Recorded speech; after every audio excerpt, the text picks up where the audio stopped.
Hi, I'm Dennis Rodkin. I write the Deal Estate column for Chicago Magazine, and this is DEQs, where I answer your real estate questions.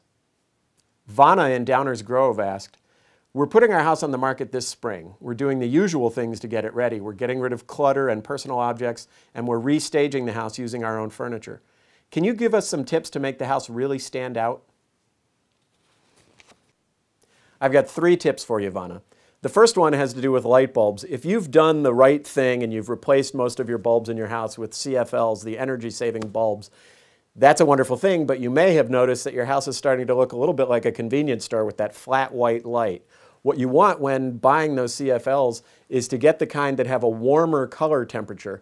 That's a function of the number of kelvins the bulb is rated for. What you want to do is buy bulbs that are rated 2400 to 2700 kelvins to get a warmer, yellowish, homier light. If you replace a lot of your bulbs with those, you'll find that the rooms in your house look homier. Number 2 is to smell test your house. This is an idea I got from Bob Floss, who's the president of Chicago Association of Realtors, and he pointed out that a lot of times people's houses don't smell as great as they'd like them to. Now, we're not talking about baking bread before a showing. You can do that if you want, but most buyers are onto that now.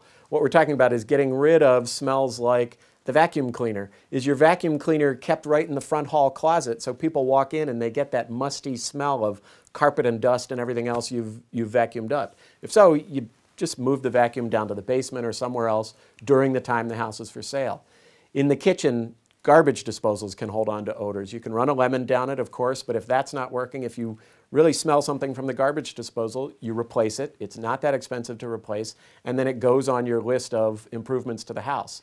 You can also check the oven, the dishwasher. Are there odors lingering there that you can get rid of via cleaning or something else? And then your house just smells a little bit fresher. There's also the idea of putting out fresh flowers.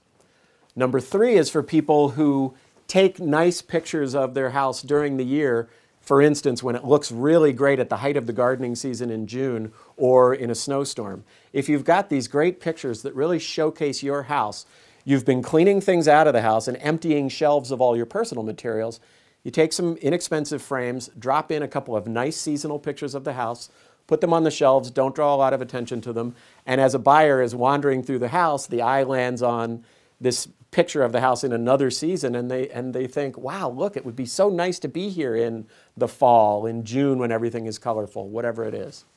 So those are 3 things I think you can do to give your house just a little extra pop this season. Thanks for your question. Send me more at dennis@rodkin.com.